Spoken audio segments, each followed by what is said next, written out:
Bonjour et bienvenue dans cette nouvelle vidéo. Donc c'est une nouvelle émission qui sera sur la chaîne tous les mois qui s'appelle les Itemies, qui sont donc mes favoris du mois. Alors on attaque tout de suite parce que sinon ça va durer 20 plombs et j'ai pas du tout envie que cette vidéo soit trop longue. Alors on commencera, tous les mois il y aura des catégories différentes. Ce mois-ci donc j'ai mis mes notes parce que je suis vieille, voilà. Donc on parle de YouTube, de séries, de films, de nourriture en gros, d'un objet, de beauté et de musique. Alors on commence tout de suite par la chaîne YouTube. J'avais juste envie de vous signaler une chaîne que je regarde, à laquelle je me suis abonnée, qui est la chaîne de Amandine L, je vous mettrai le lien, qui est une chaîne d'une jeune femme française qui fait beaucoup de musculation, qui a une hygiène de vie très végane, qui cuisine, qui fait des journées dans son assiette, qui nous amène à la salle, qui nous montre des choses, qui parle de tout, de sa vie, alors pas sa vie intime, hein, attention, mais beaucoup de choses qui ont à voir avec la nourriture, avec son rapport au corps, etc. Et qui a une très belle philosophie de vie et qui en plus est juste adorable avec son chien Doody là. Moi je la trouve fraîche. Et j'adore regarder ses vidéos.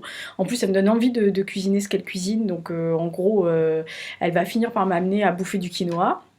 Euh, ce que je supporte pas, hein, je suis désolée, mon estomac, dans mes intestins, le quinoa, c'est pas leur truc. Mais en tous les cas, j'aime beaucoup cette chaîne. Franchement, c'est une chaîne qui, quelquefois, même si elle aborde des choses qui sont pas forcément toujours très heureuses, ou qui sont plus sérieux parce qu'elle vraiment c'est une coach hein, en plus donc elle a quand même un apport. Je trouve qu'elle est bienveillante et qu'elle est pétillante, voilà. Et alors là, moi quand je regarde ses vidéos, bah, j'ai juste envie de regarder que ses vidéos quand je fais ça, quoi. Donc ça m'est arrivé de regarder 3-4 vidéos à la suite parce que je la trouve pétillante et c'est ce que j'attends aussi d'une chaîne YouTube sur ce genre de choses. Donc elle s'appelle Amandine L. Euh, pour la série, on passe aux séries. Série, je voulais juste signaler en fait The Crown, la saison 3 que j'avais vue. Que j'ai vu en fait au mois de décembre, parce que c'est les favoris du mois, mais ça va être les favoris du mois de décembre, janvier, puisque je commence. Donc voilà. J'en ai vu d'autres hein, de séries, j'ai vu Peaky Blinders, j'ai vu La Guerre des Mondes, j'en ai vu plein. Franchement, moi j'aime beaucoup The Crown, je suis très attachée à la Grande-Bretagne et je suis on va dire une admiratrice et une fan absolue de la reine, de la royauté en général, mais de la reine. Et donc, franchement, je trouve que cette série est bien faite. Les reconstitutions sont bien, les acteurs jouent bien. Là, dans la saison 3, c'est une approche différente de la vie. Voilà. Après, on n'aime pas. Moi, je trouve que Olivia Colman se débrouille fort bien à Sa Majesté. Je trouve qu'elle est à la hauteur et que Helena Bonham Carter qui joue Margaret est assez sympathique aussi. Donc franchement c'est une série que j'aime bien. Après oui voilà j'aurais pu vous en parler d'autres. J'ai vu qu'il y avait aussi, je voulais juste sur Netflix, il y a, c'est pas une série, c'est une série de documentaires qui s'appelle Les Affaires classées. Et en fait ils reviennent sur des meurtres qui se sont passés aux États-Unis, qui ont été résolus quelquefois même 25 ou 30 ans plus tard. Et j'ai trouvé ça, c'est un peu dans le style cold case, enfin c'est des cold cases, mais un peu dans la série qui avait été diffusée. Mais là c'est vraiment, alors il y a des reconstitutions fictives bien sûr pour les meurtres, mais c'est vraiment les personnes, c'est-à-dire c'est vraiment les parents ou les frères et sœurs, etc. Et les vrais inspecteurs qui parlent. Et j'ai trouvé que c'était très intéressant parce que ça montrait qu'il y avait des gens qui ne lâchaient pas le prise et qui ne lâchaient pas l'envie de trouver qui était le meurtrier de ces personnes-là. Donc ça, c'est pour les séries. Donc moi, j'ai trouvé que c'était une bonne idée. Je crois que The Crown est toujours sur, de toute façon, est toujours sur Netflix. On va passer au film rapidement.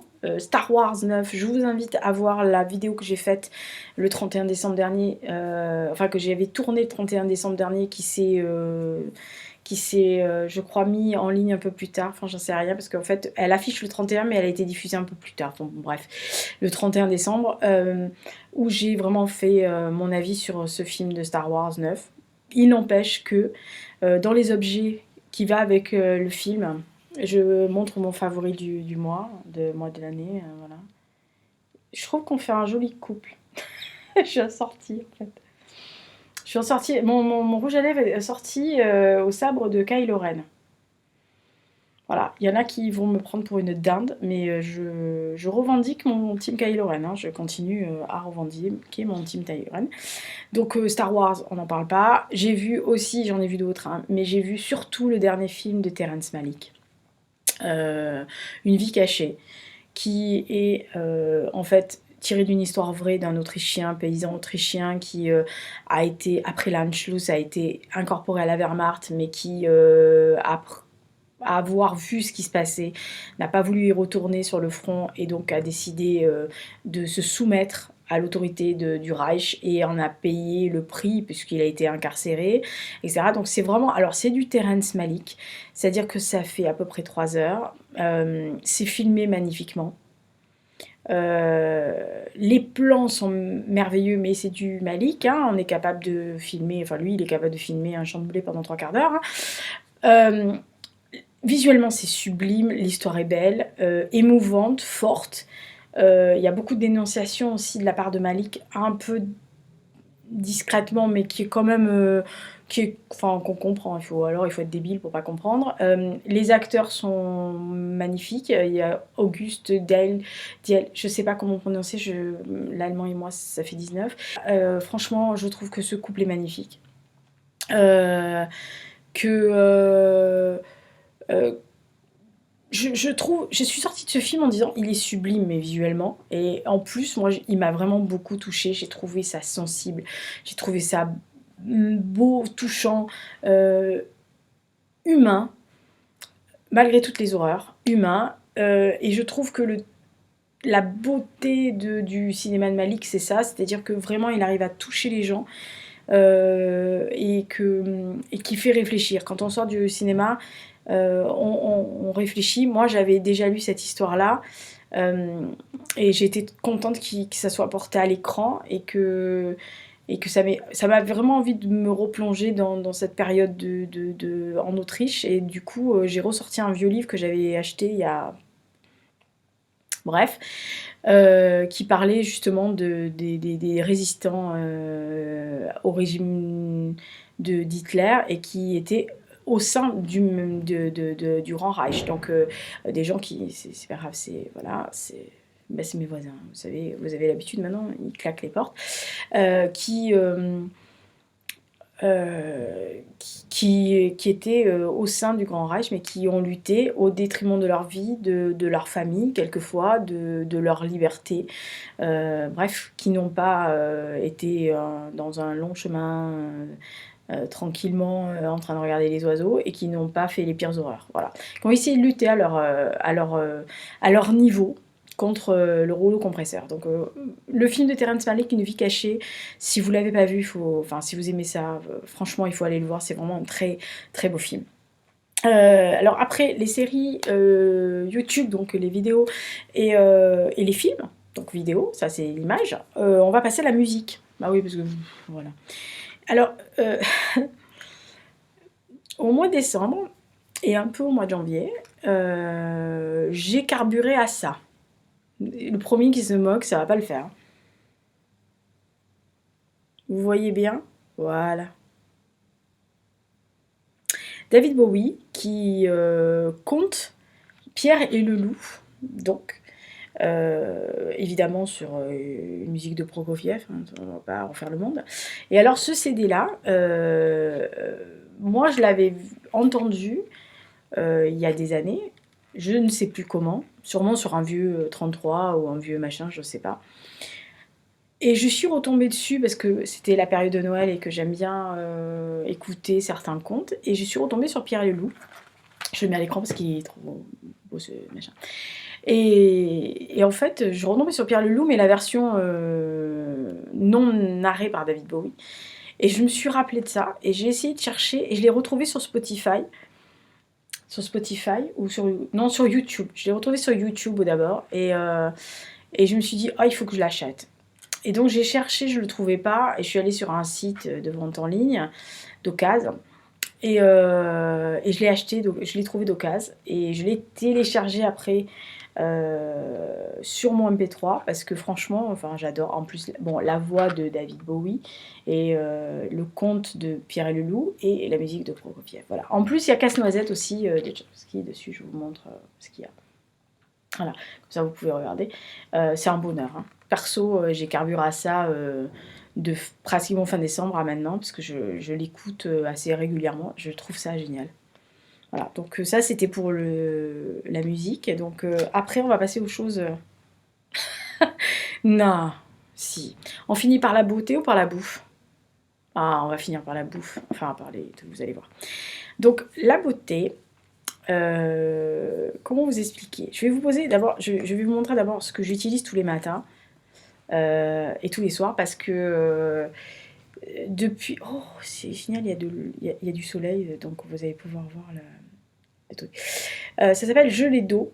C'est Uriage, donc c'est au thermal. Ils disent hydrate, désaltère et illumine.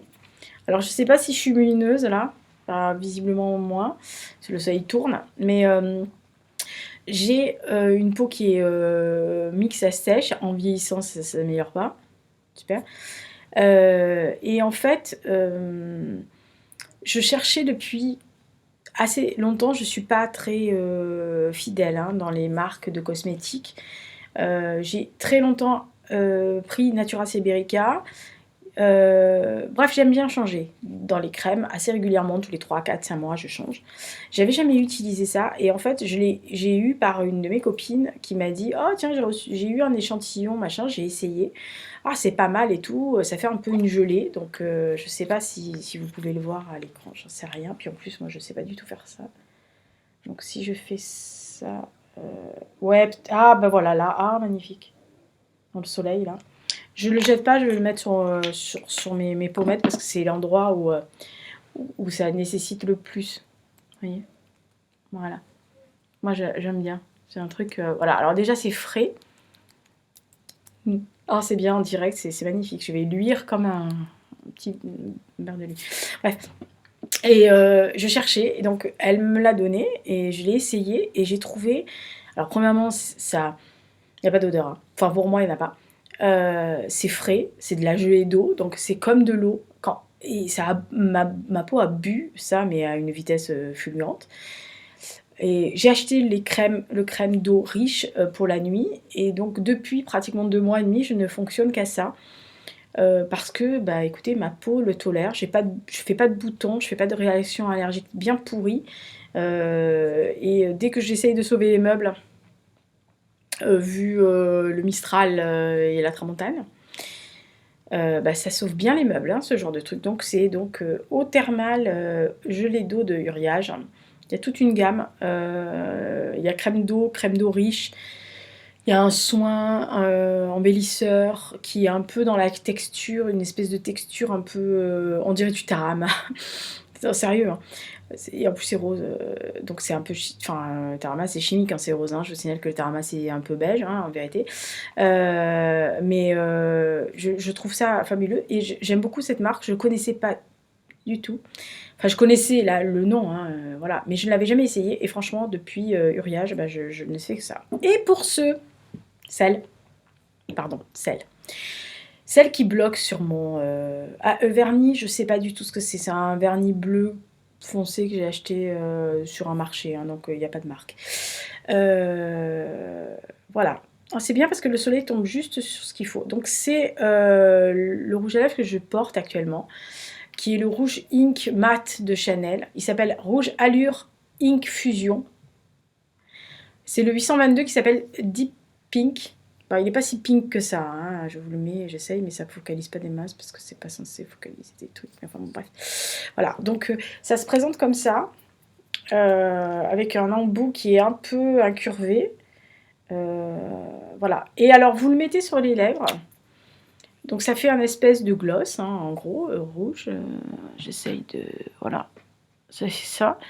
Et au bout de... En gros, hein, ça dépend de vos lèvres. Mais en gros, au bout d'une minute, ça sèche.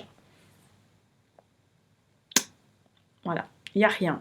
Voilà, il y en a un peu parce que j'en ai remis tout à l'heure, je triche. Mais si vous faites... Il n'y a rien. Vous voyez ?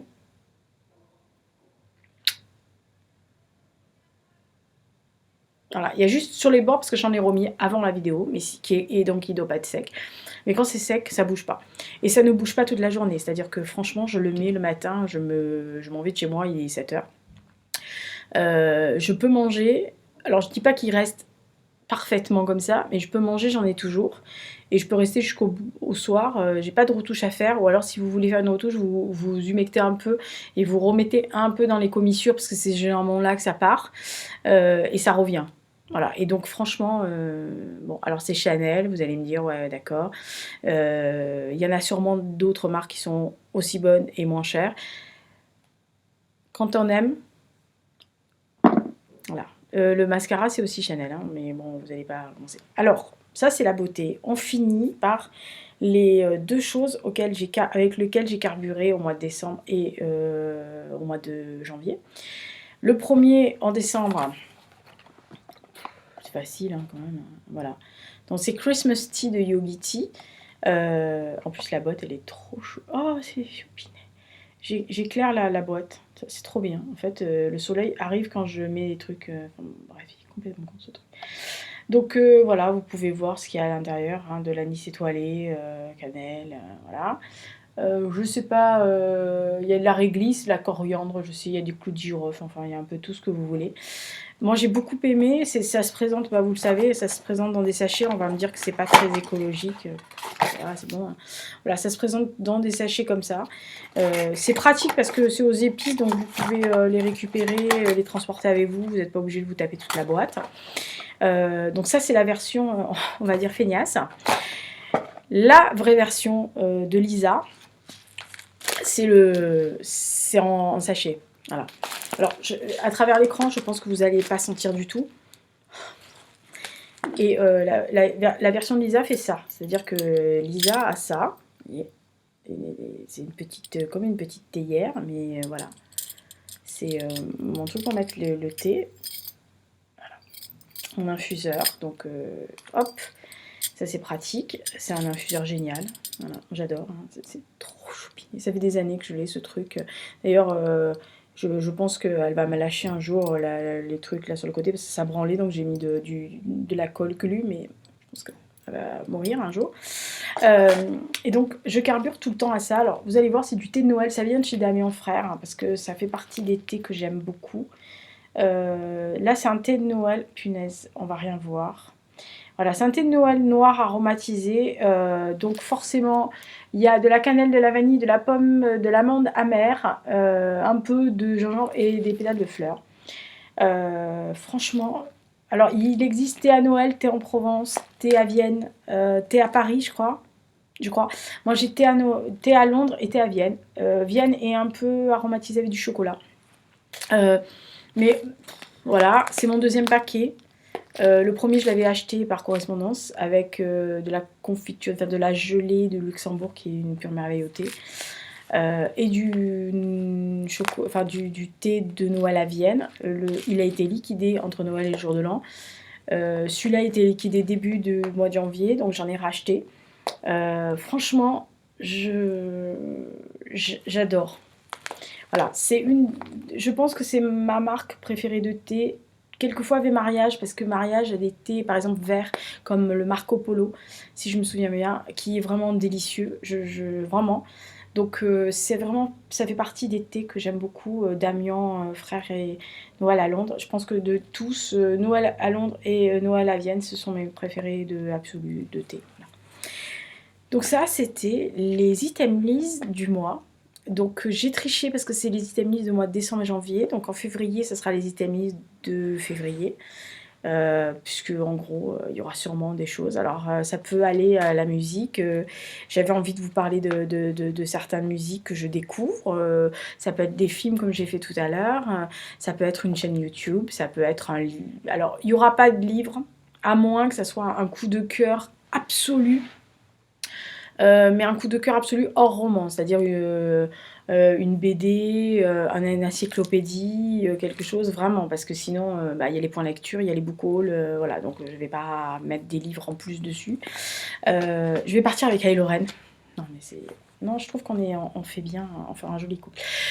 Oui, ça part à la maboulette, hein, quand même, il faut le dire. Donc il y aura ce genre de choses. Après, il peut avoir tout et n'importe quoi, hein. Ça peut être un ustensile de cuisine ou de la bouffe, ou le dernier jouet du Général Hux qui dort la tête posée sur mon genou. Il est lourd, hein, 7,2 kg, je peux vous assurer que la tête pèse son poids, hein, voilà. Donc il y a le Général Hux d'un côté, il y a Kylo Ren de l'autre côté, je m'amuse toujours autant comme une petite folle.